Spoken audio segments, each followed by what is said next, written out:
point on forensics. We were able to obtain in record time the text message chain between the suspect and his live-in partner, as well as other critical cellular information from our CAS team that analyzes cell phone data towers in the area to pinpoint the locations of the suspect and other individuals he was speaking with. This is critical information that the FBI processed and got to prosecutors so they can lawfully use it in a court of law. And our investigation, our interviews continue, but we've learned some shocking things when we spoke to his family and friends as well. You want to share them? Those shocking things? Sure. And my job as FBI director is not to speak to motive, is to speak to the facts. And that's what I'm going to do. His family has collectively told investigators that he subscribed to left-wing ideology, and even more so in these last couple of years.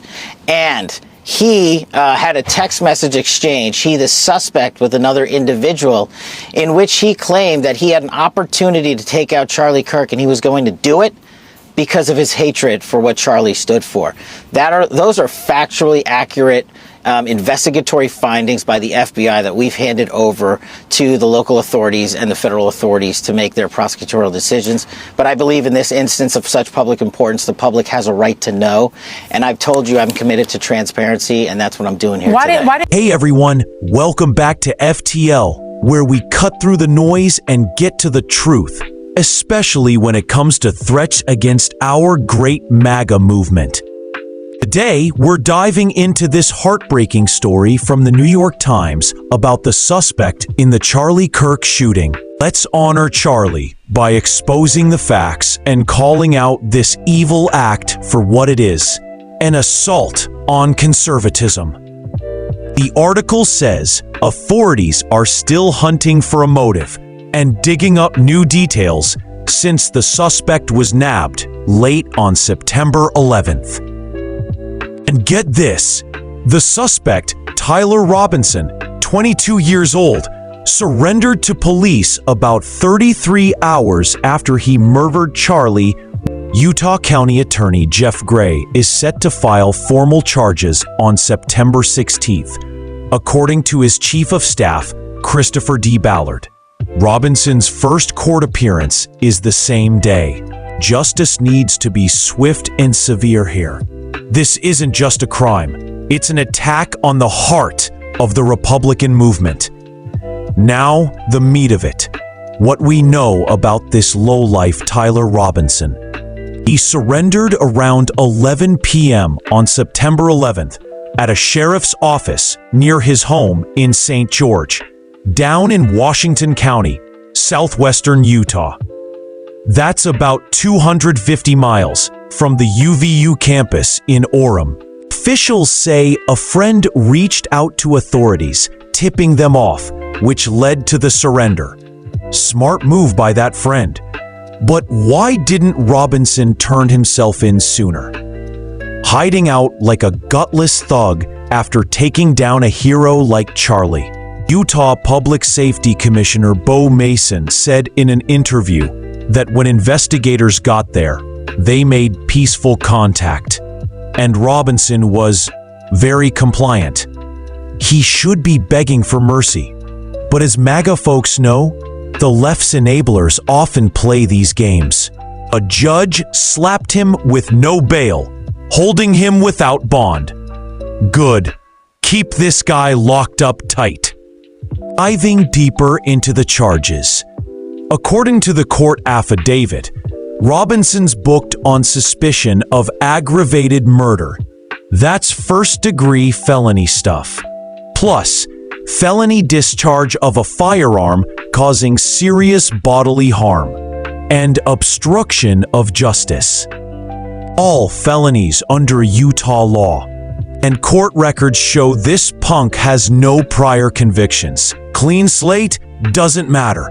One shot at Charlie Kirk, and he's forever a murderer in the eyes of real Americans. Let's be real. In today's climate, with the fake news and deep state hounding Trump and his allies, this reeks of political violence from the other side. Governor Cox told ABC News, that people around Tyler Robinson are cooperating, unlike this coward who's staying silent. Cox was on U.S. News Sunday, slamming social media's role in the aftermath. A New York Times report says Robinson was on Discord, joking about being the gunman. Cox confirms those conversations were happening.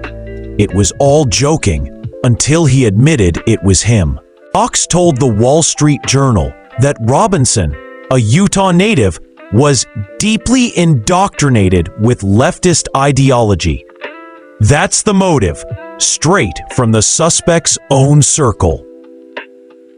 On CNN's State of the Union, Cox said more evidence is coming when charges are filed. Robinson's roommate, also his partner, is cooperating fully and had no knowledge of the shooting.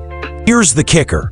Cox confirms the partner is transitioning from male to female. This screams far-left ideology. Living with someone transitioning? That's no coincidence. It ties Robinson to the extreme liberal world Kirk opposed. The left's obsession with transgender rights fuels the same hate that led to this murder. Kirk stood for protecting women and kids from this confusion, and Robinson's life shows he was deep in the woke cult. Cox says they're interviewing everyone close to Robinson to uncover the motive. From what we know, this 22-year-old was brainwashed by anti-Trump, anti-MAGA rhetoric in schools and online. No evidence he's Republican. His circle confirms he's a leftist radical.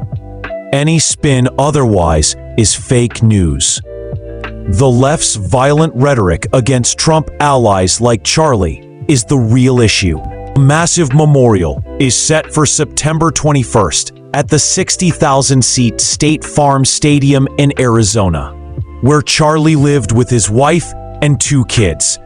That's how you honor a legend who fought for us. The left can't silence him, no matter how hard they try. Supporters loved his relatability. The haters said his truth hurt, especially the LGBT crowd. That's why they targeted him. His voice threatened their power. Let's tie it together. Tyler Robinson, 22, Utah native, non-cooperating suspect, joking about murder on Discord, living with a transitioning partner, and deeply indoctrinated with leftist ideology. This isn't just a crime, it's a calculated hit on MAGA by a far-left radical. Kirk was gunned down because he stood for everything the woke mob hates: guns, life, truth. His work with Turning Point USA made him a target for exposing their agenda. If anyone tries to paint Robinson as anything but a leftist, it's nonsense. His own circle, even his partner, points to his radical leanings. The trans connection isn't random. It's a window into the ideology that fueled this hate. Left's rhetoric is a powder keg, and Robinson lit the match. Platforms like Discord let radicals like Robinson fester, joking about murder while planning chaos. Kirk's death is a wake-up call. We can't let the left's hate win. Erica Kirk's vow to keep Charlie's voice alive is our rallying cry. That memorial in Arizona will be a testament to his fight for MAGA values. Charlie lived for Trump's vision: strong borders, freedom, and faith. The left despises that, and Robinson's actions show how far they'll go to silence us. But we're tougher than that, no matter what they throw at us. Kirk was a hero, building a movement with Turning Point USA to save our colleges from socialist nonsense. His death isn't the end, it's fuel for our fight. We honor him by doubling down, exposing the left's lies, and voting red. The evidence is coming, and when those charges drop, it'll confirm what we already know. This was a hit on MAGA. So what's next? Subscribe to FTL for unfiltered truth as we keep digging into stories like this. Like, share, and comment below. What do you think drove Tyler Robinson to this? My take: it's the left's toxic anti-Trump machine, brainwashing kids like him to hate patriots like Kirk. Let's keep Charlie's fight alive, back conservative candidates, and never let the woke mob silence us. God bless America, and God bless the MAGA movement. We're not backing down, no matter how many heroes they try to take from us. Stay strong, patriots, and we'll see you next time on FTL. Let's make sure Charlie Kirk's legacy lives on louder than ever. Hit that bell so you don't miss our next video. America first, always.